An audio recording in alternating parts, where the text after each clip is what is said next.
Now, employment, the economy, justice and education were among the topics discussed by a number of 16 to 18-year-olds from 9 different schools in the Western Cape this weekend. They were part of a 3-day camp in Robben Island, discussing challenges affecting the country's youth and to formulate their own amendments to the Freedom Charter. Vaylen Kirtley is there and joins us live. Vaylen, I understand you have one of the learners. Thank you very much, Hugo. Yes, I'm actually chatting to one of the Robben Island ambassadors. She's a young person herself, Atandile Mkhweba, who came through the program. 5 years ago, she came with her school. They went on the camp, and she's progressed not only as a learner and as a participant of the actual program, but she now helps to facilitate for the other learners, of which this past weekend included 55 different learners that landed back on the mainland here at the Nelson Mandela Gateway Museum. Atandile, thanks so much for chatting to Newzroom Afrika. So I'm impressed at how your first experience 5 years ago just captured you and you wanted to continue coming back. What was the motivation behind that? I mean, my experience made it all.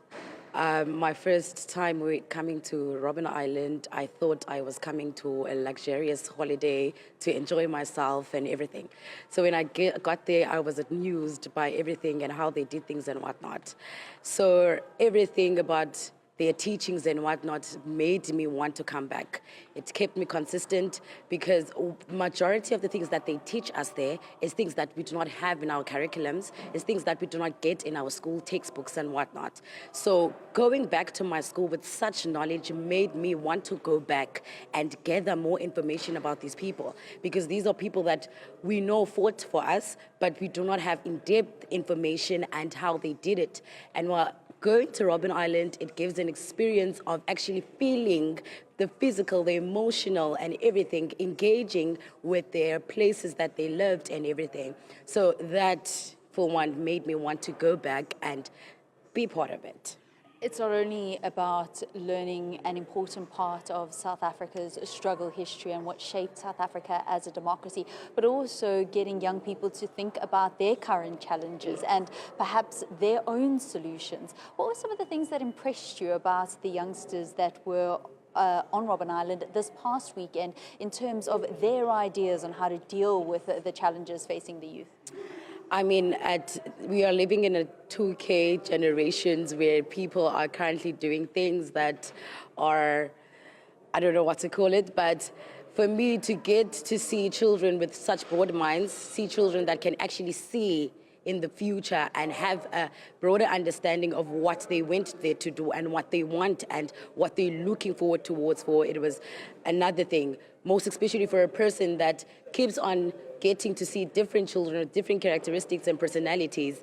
Every time I experience children coming with new ideas, and the more they come with the ideas, the more I get educated as well, because as much as I'm an ambassador, but they teach me.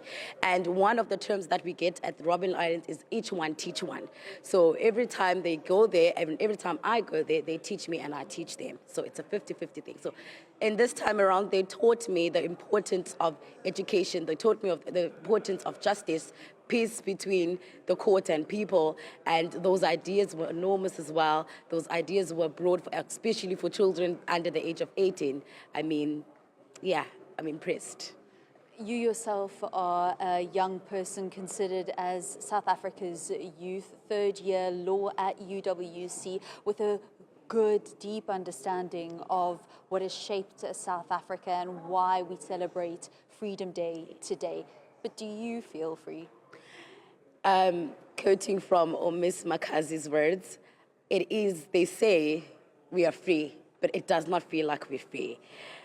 We are going through traumas of children being raped, people killing, and etc. I mean, there are a lot that we still need to work on.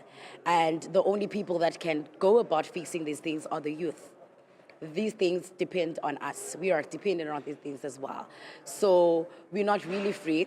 I mean, things that we have been fighting for are still being fought for now.